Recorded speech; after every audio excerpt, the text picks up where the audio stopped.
نبی پاک صلی اللہ علیہ وسلم کی حدیث ہے مسلم میں طبرانی میں، حضور نے فرمایا آؤ میں تمہیں پچھلے زمانے کے ایک ایماندار نوخیز ولی اللہ کی بات سناؤں۔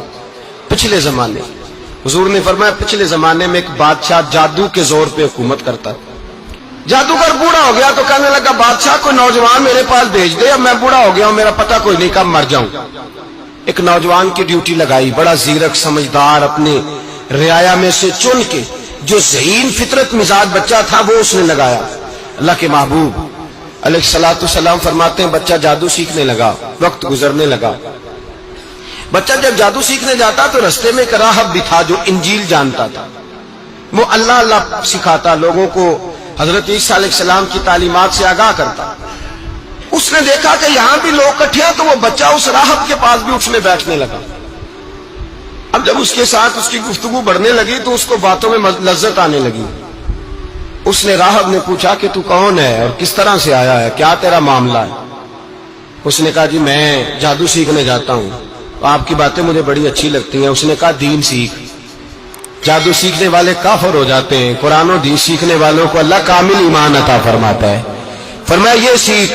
بچہ بیٹھنے لگا، اس کے پاس آنے لگا، باتیں دل میں گھر کرنے لگی۔ ایک وقت آیا کہ مسلمان ہو گیا، اور مسلمان کیسے ہوا؟ بچہ کہتا ہے میں تجربہ کر کے ہوا، اب میں تھوڑا سا وقت جادوگر کے پاس بھی جاتا اور باقی سارا وقت وہاں بیٹھتا۔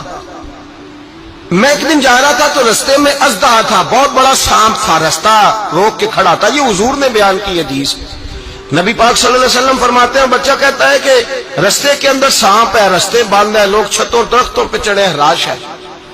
کہتے چھوٹا سا روڑا میں نے اٹھایا تو میں نے کہا اللہ اگر جادوگر سچا ہے تو اسے مار دے۔ چھوٹا سا روڑا میں نے پھینکا، اژدہا کوئی نہ مرا۔ پھر چھوٹا روڑا اٹھایا، میں نے کہا اللہ اگر وہ عالم سچا ہے تو اسے مار دے۔ اب جب میں نے روڑا مارا تو اژدہا مر گیا۔ میرے اندر سے گواہی آئی نہیں دین کی باتیں سچی ہیں، نہیں قرآن کی باتیں اسلام سمجھانے کے لیے عرض کر رہا ہوں، اگرچہ اس دور میں انجیل تھی، اللہ رسول کی باتیں اچھی ہیں۔ کہتے میں مسلمان ہو گیا، اب میں نے راہب کے پاس ہی رہنا شروع کر دیا، جادوگر کے پاس چھوڑ دیا اس بچے نے آنا۔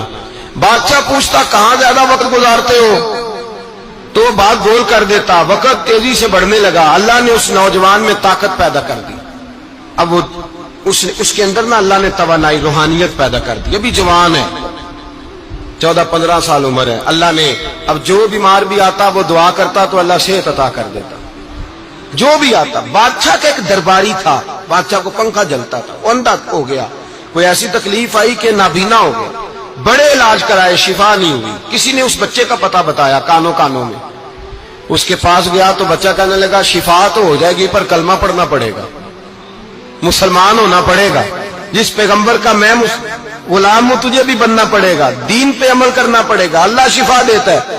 اس نے کہا تو مجھے کلمہ پڑھا، مجھے شفا دے، میں تیار ہوں۔ اس نے کہا شفا تو اللہ دیتا ہے۔ اس نے اللہ تبارک و تعالیٰ کا ذکر کر کے دعا مانگی، یہ مسلم شریف میں حدیث ہے، طبرانی میں موجود ہے۔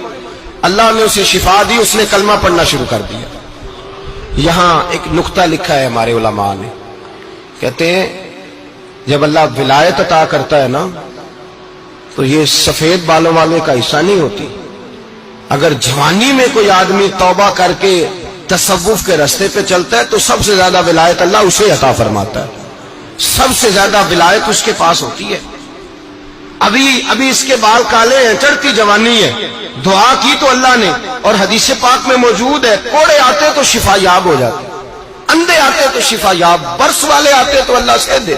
جوان ہے آدمی جس کی آنکھیں ٹھیک ہوئی تھی، بادشاہ نے پوچھا کہ کیسے شفا ملی تو کہنے لگا میرے رب نے شفا دی ہے۔ بادشاہ سجدے کراتا تھا، اپنے آپ کو منواتا تھا معاذ اللہ، کہنے لگا میرے علاوہ کون رب ہے؟ اس نے کہا وہی رب ہے جس نے تجھے پیدا کیا ہے، اور وہی رب ہے جس نے مجھے اندھے کو آنکھیں دی ہیں، وہی ہے میرا مالک۔ کہا اچھا تو مجھے نہیں مانتا؟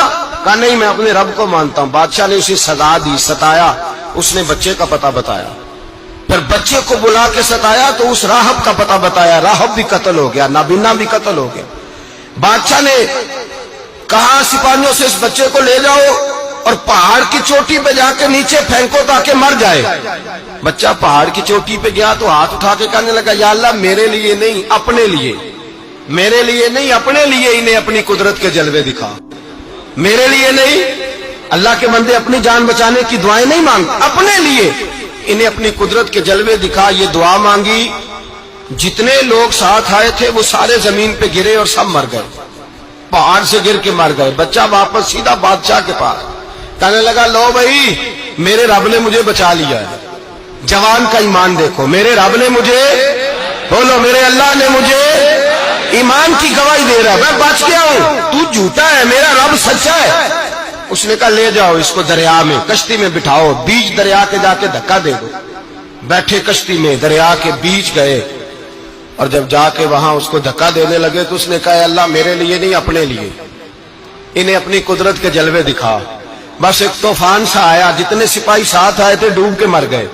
وہ بچہ اٹھا اور سیدھا پھر بادشاہ کے پاس، اسی کے پاس کہنے لگا لو بھائی میرے رب نے مجھے بچا لیا ہے، تیرے پاس آیا ہوں۔ وہ کہنے لگا تو کیا مصیبت میرے گلے پڑ گئی ہے، کیسے جان چھوٹے گی؟